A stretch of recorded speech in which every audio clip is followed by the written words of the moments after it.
sou daquelas que acho que a terapia tem que fazer parte da cesta básica do governo. Sim. Porque eu acho um item essencial mesmo de consumo. Mas terapia é para todo mundo? Escuta, sim e não. Por exemplo, tem várias terapias, né? Bom, claro, eu, aliás, tenho simpatia para todas, né? Eu faço terapia, é uma das coisas que conto no livro, eu sempre fiz turismo terapêutico, que é tipo, eu sou de formação sou psicanalista, mas também antes disso eu estudei com Piaget, era construtivista, então cognitivista, enfim, são palavrões variados, mas que representam várias orientações terapêuticas. E eu acho isso ótimo. O que você tira dessa experiência, assim, pragmaticamente falando, e aí eu penso outra coisa, porque todo mundo pensa, ou tem-se essa coisa estabelecida de que terapia é uma coisa que tem que ser por um longo tempo com a mesma pessoa. É isso. Você está contando uma experiência diferente. Sim, isso realmente, claro, eu também fiz terapias muito longas aliás, de um certo ponto de vista, uma terapia que funciona bem acaba sendo muito longa porque a gente não quer parar. Sim. Mas o tempo é indeterminado? Porque isso que você estava falando do tempo que a Pitty falou, porque o formato hoje é mais ou menos uma vez por semana. Sim. E por um tempo indeterminado. Sim. Isso é um problema, né? Porque originalmente a terapia teria sido melhor, digamos, se fosse muito concentrada.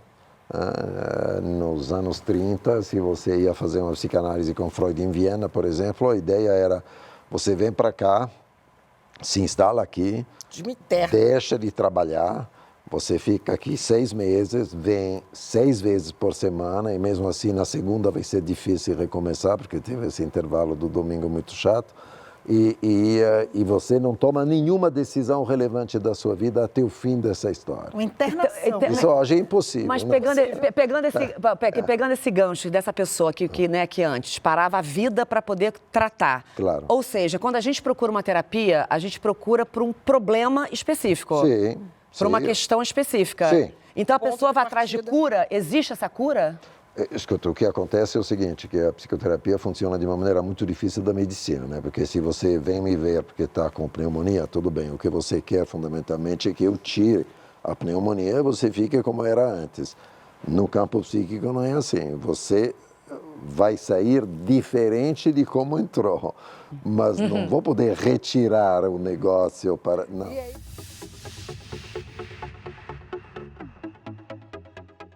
Uma pessoa que nunca fez terapia e que vai pela primeira vez numa sessão e que cria muita expectativa. O que esperar? Qual é a melhor forma de se portar? O que perguntar? Como agir nesse momento, que é um momento chave para muita gente? Eu acho que tem que agir. É muito difícil, aliás. Esse é um momento complicado. Sim. Porque, bom, na verdade, o que o terapeuta deveria fazer é tentar diminuir um pouco a ansiedade daquela primeira situação e deixar entender que é para falar de qualquer coisa. Primeiro porque não tem pequenos problemas. Um problema que contado aqui, não, eu tenho um problema porque o meu gato arranha o sofá. Bom, isso realmente para muitos não é um grande problema. Primeiro porque podem oferecer o gato para um vizinho, cortar as unhas do gato, ou então esquecer o sofá. Bom, tem 1000 coisas possíveis, mas tem pessoas para quem aquilo pode se tornar uma fonte de conflito diário, contínuo, com o qual acabam enlouquecendo. Então, não tem problemas em si que sejam problemas mínimos. Ou assim, a terapia, no caso, ajuda a gente a mudar a narrativa de um fato. Sim, sem dúvida nenhuma. Sim, mas eu acho que o cara que chega em terapia tem que chegar se queixando do que para ele realmente lhe parece ser o problema. Nem isso naquele momento, né? Naquele momento. Isso nem significa que a terapia vai ter aquilo por objeto. Porque vai que depois de 2 semanas falando... vai para outro lugar. Descobre que era lá atrás. Mas ela tem que poder falar diretamente do que realmente o toca, o que está doendo.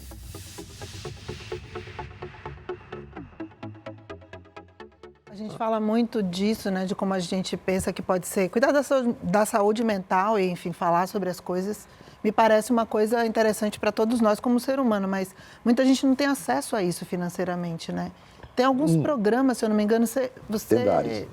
tem um, acho que na Roosevelt que acontece, e você conhece Você pode indicar de programas? Tem vários. Não é, hoje em dia, realmente, em uma cidade como São Paulo, pelo menos, mas no Rio também não. Nas grandes capitais não é um problema. Primeiro, porque se você tem uma universidade, não só as federais, estaduais, as maiores faculdades particulares, a PUC e companhia, eles têm, é claro, eles têm... CERSAPs, né? Bom, o CERSAP é separado, mas digo, tem serviços dentro da própria universidade, serviço de atendimento. Você vai ser atendida, vai ter um mínimo de tempo de espera, mas nada de grotesco. Vai ser atendida por estudantes de 6º ano, 5º ano, supervisionados por terapeutas. Legal a gente falar isso para as pessoas verem que é possível, né? Que não é totalmente possível.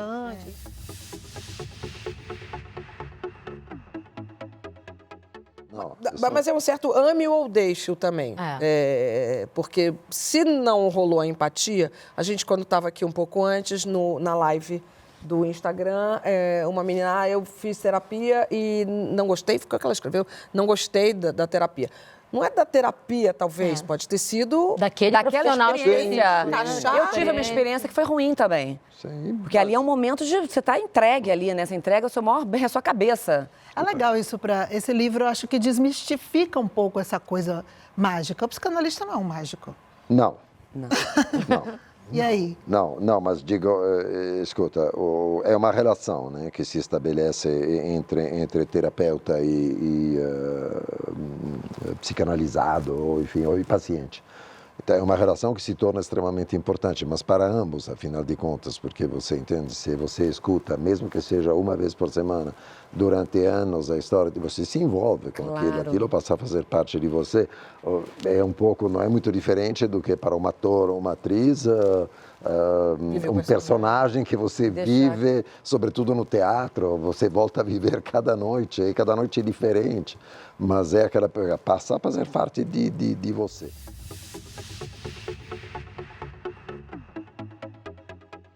Mas o mundo, especificamente o Brasil, está meio doentinho. Sim. O consultório está mais cheio?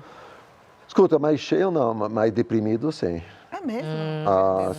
Sim. Deprimido não no sentido clínico, senão os meus colegas vão... Mas triste? Triste, sim, desanimado. É uma depressão. Desanimado, tem uma espécie de, sabe, um pano de fundo cinza, que não se sabe bem se é um pano de fundo ou um véu cinza.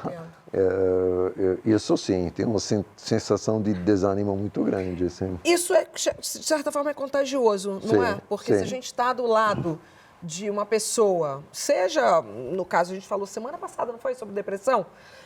Se você tem uma pessoa com depressão severa dentro de casa, acaba uma família ficando doente. Mas no caso dessa tristeza que a gente vê muito espalhada hoje em dia pelo país, isso é contagioso também. Sim, sem dúvida. É até um contágio, porque existe uma realidade comum, compartilhada. E é engraçado, porque essa tonalidade um pouco depressiva, ela independe da posição ideológica das pessoas. Sim, verdade. Não é importante isso. O cara pode ter votado de qualquer lado, tem uma sensação de um negócio que está desandando e uma espécie de desânimo geral, que talvez não seja só um fenômeno brasileiro. Né? E o psicanalista, que você fala no livro também, ele pode dar para o paciente de volta essa vontade de viver? Escuta, essa é uma questão a qual realmente eu não sei muito bem responder, porque uma das coisas que conto aí é que me interrogo muito sobre o que é a vontade de viver, que é realmente um mistério, né? É uma coisa diferente do que ser deprimido. O desânimo é uma coisa diferente da depressão.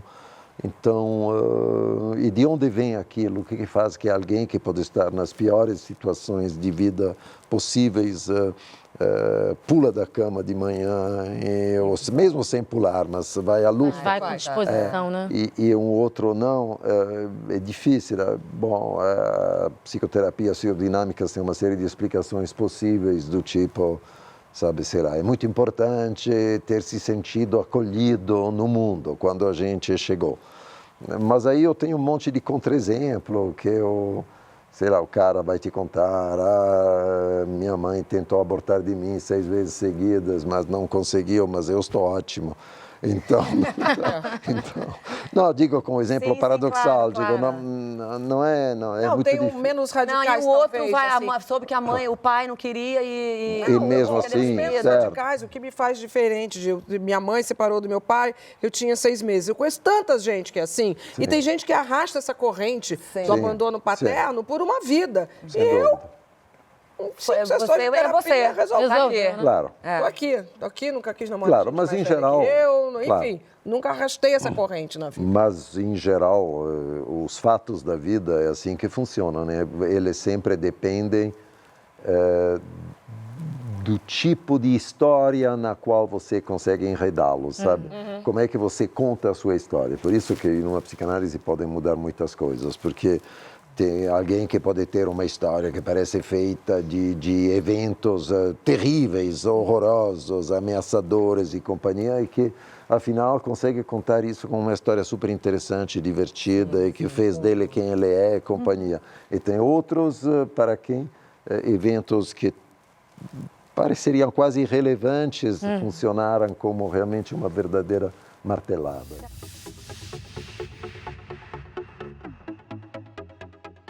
Quais são os principais benefícios, então, da terapia